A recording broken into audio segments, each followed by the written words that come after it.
Alors, bienvenue à toutes et à tous. Je poursuis dans cette thématique qui est la foi et la croyance, similitude ou distinction, comme je l'ai mentionné déjà. Je crois qu'il y a vraiment de nettes distinctions à faire entre la foi et la croyance, que ce n'est pas du tout la même chose, nous ne sommes pas dans le même registre. Donc, je poursuivais avec, pardon, avec la foi actuelle. Parce que précédemment, dans la vidéo que j'ai produite, je crois que c'était dans la 4e vidéo, du moins la dernière que j'ai faite, bien, j'ai abordé la foi antique. Donc, il y a une distinction à faire, je reviens là-dessus, entre la foi des hommes et des femmes avant la destruction du temple versus ceux d'après la destruction du temple. Parce qu'il y a la période ancienne, il y a la période nouvelle. La destruction du temple marque, en fait, est une ligne de temps qui marque les temps anciens et les temps nouveaux. Alors, la foi actuelle, bien, le canon biblique qui a été complété vers l'an 395 de notre ère, bon, l'Épître aux Hébreux qui n'a pas fait consensus, disons, dans les premiers siècles, a été le dernier livre inclus dans le canon. L'absence de... pas l'absence d'auteur, parce qu'il y a un auteur, mais disons qu'on ne connaissait pas, on ne savait pas qui était l'auteur, on a fait des suppositions, et bon, ce n'est pas le seul élément qui fait que ça a fait, disons, débat dans le milieu chrétien de l'époque, mais c'est un des éléments qui a retardé, disons, son entrée dans le canon biblique. Donc, nous avons un seul livre. Une fois que le canon est complété, nous avons un seul livre, nous avons ce privilège que même les apôtres n'avaient pas. Et évidemment, les prophètes anciens n'avaient pas ce privilège que nous avons présentement. Nous avons dans ce livre-là, qui se résume, dans le fond, on peut dire qu'il y a 39 auteurs différents, étalés sur 1450 ans environ. Il y a 66 livres, mais c'est une bibliothèque impressionnante dans un seul livre, et ça, c'est tout un privilège que nous avons, parce que c'est le témoignage complet. Donc, la Bible n'est pas la foi. Il ne faut pas en faire un du papier non plus. Et le témoignage n'est pas la foi, mais pose les fondements de la foi. Elle bâtit cette fondation-là chez chaque individu qui prend connaissance de ce témoignage-là et fait comme les gens de Béré, c'est-à-dire de vérifier minutieusement si ce qui est écrit est effectivement exact. On fait toujours les vérifications au niveau historique versus ce qui est écrit. Donc, toujours le contexte interne avec le contexte externe, et là, je pourrais rentrer dans la manière dont on fait l'herméneutique, l'exégèse et ainsi de suite. Mais je pense que c'est pas nécessaire pour le commun des mortels. Je pense que ce qui est important, c'est de savoir qu'on peut valider soi-même. Aujourd'hui, on a accès à beaucoup d'informations, que ce soit sur le net avec même les livres à la bibliothèque sur l'histoire d'Israël, l'histoire de la période également de transition qui était entre l'an 33 et l'an 73, les guerres judéo-romaines, la conquête de la Judée par les Romains. Ça va être une thématique que je vais faire en vidéo également, qui est extrêmement intéressante. Nous allons voir comment la Judée est tombée sous l'emprise de l'Empire romain et comment les prophéties ont pu s'accomplir et faire en sorte d'amener cette révélation faite chair en Jésus-Christ. Mais ça, c'est un autre sujet, mais quand même, on est toujours dans la même période.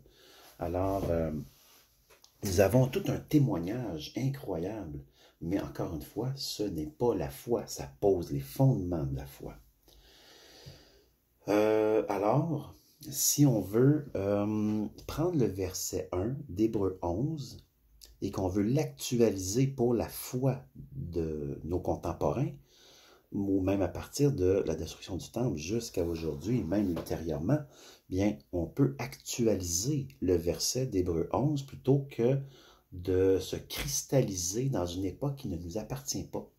Il faut toujours mettre en contexte les passages, les versets, parce qu'ils ne sont pas adressés à nous en premier. Ils ont des destinataires directs. Celui qui s'adresse aux Hébreux, bien, c'est un émetteur, c'est un écrivain, il s'adresse à des contemporains. Et ces contemporains-là sont au 1er siècle. Donc, ce n'est pas adressé à nous, mais on peut actualiser certains passages parce qu'ils ont des principes qui sont immuables. Donc, la foi, c'est quoi? Alors, actualisons Hébreux 11, verset 1. J'ai ça quelque part ici.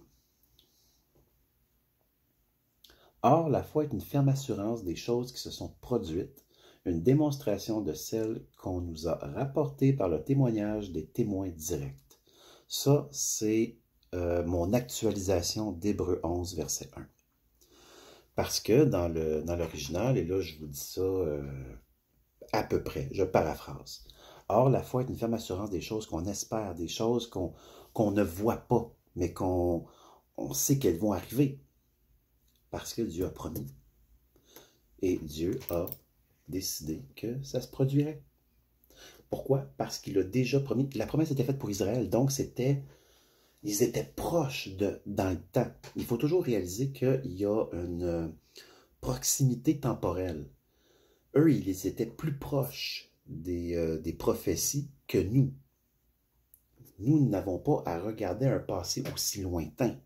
Nous avons à recueillir le témoignage de ces témoins. C'est pas la même chose. Donc, la foi antique, la foi actuelle, enfin, nous sommes dans la foi actuelle, donc demeurons dans ce thème. Alors, lorsque nous lisons des textes aussi anciens, il est impensable de se les approprier comme si les auteurs étaient nos contemporains. Nous avons cette fâcheuse habitude. Moi, ça fait longtemps que je ne le fais plus parce que, je veux pas, je suis dans l'obligation de toujours réaliser le fait que je ne suis pas un contemporain de l'auteur. Parce que moi-même, je fais l'étude, donc je me contradirais.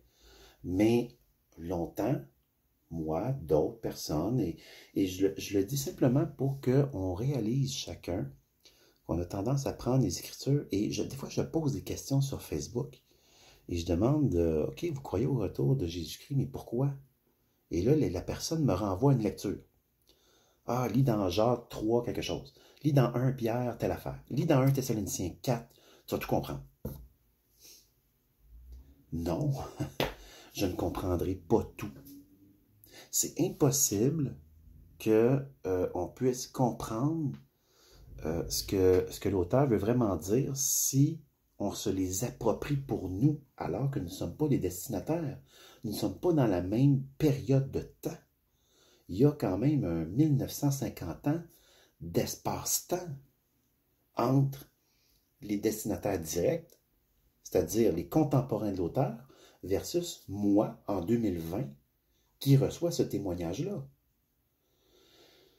Donc, ça ne fonctionne pas. On ne peut pas penser de cette manière-là. Nous sommes obligés d'actualiser. Et c'est pour ça que je parle de foi actuelle. Donc, il est important d'actualiser les principes immuables afin de les rendre adaptés à notre époque. De cette manière-là, bien, le sens du mot « foi » peut sembler avoir été modifié par cette actualisation, mais ce n'est pas l'essence du mot qui subit une modification, mais plutôt une adaptation qui est contemporaine à nous. La foi, dans son essence, demeure la même, mais à cause du temps dans lequel nous vivons versus ceux qui ont rédigé les prophéties ou qui ont rédigé les évangiles et ensuite les lettres, bien, ce n'est pas la même chose. Eux sont avant des événements qui devaient se produire, alors que nous sommes après les événements qui se sont produits. Donc, notre foi repose sur le témoignage qu'ils nous ont laissé versus le témoignage est validé par des faits. De nos jours, croire que Dieu va accomplir son dessein eschatologique ultime, c'est pas juste un simple anachronisme. il résulte particulièrement d'un manque de connaissances prophétiques et historiques, donc ce qu'on peut appeler l'apologétique. Alors, des prophéties à venir, ça va plus loin que l'anachronisme, là. On dépasse l'anachronisme. Il y a des choses qui ont été accomplies, mais il y a beaucoup de gens qui n'ont pas compris le sens du mot prophétie. Quelle était son essence, quelle était sa portée, son implication. Et c'était quoi son but ultime? La prophétie ne devait pas dépasser la période messianique. Personne ne peut s'improviser prophète. Personne ne peut s'appeler prophète. Il n'existe aucune prophétie. Parce que la prophétie, elle est dirigée ultimement vers le Christ. Et de s'approprier ces prophéties-là pour ultimement plus tard, pour des moments futurs, c'est comme si on disait, bien, la prophétie ne tourne pas autour du Christ, elle tourne autour de nous. Il y a quelque chose de très égocentrique et parfois même d'ethnocentrique. Il y a comme ce sentiment de supériorité chez certains dans les religions qui veulent s'approprier des prophéties alors qu'il n'y a pas lieu de s'y approprier parce que cette notion-là n'existe plus de nos jours. Ce n'est pas une accusation contre les religions, c'est simplement pour faire réaliser que c'est plus qu'un anachronisme. C'est un non-sens. La prophétie ne nous appartient pas, elle appartient à un temps ancien. Et dans la prochaine vidéo, je vais faire un récapitulatif de tout ce qui a été dit dans les vidéos précédentes, une genre de conclusion. J'essaie de faire ça rapide et abrégé. C'est pas évident, parce qu'il y a beaucoup de choses à dire. Alors, je vous remercie, à bientôt.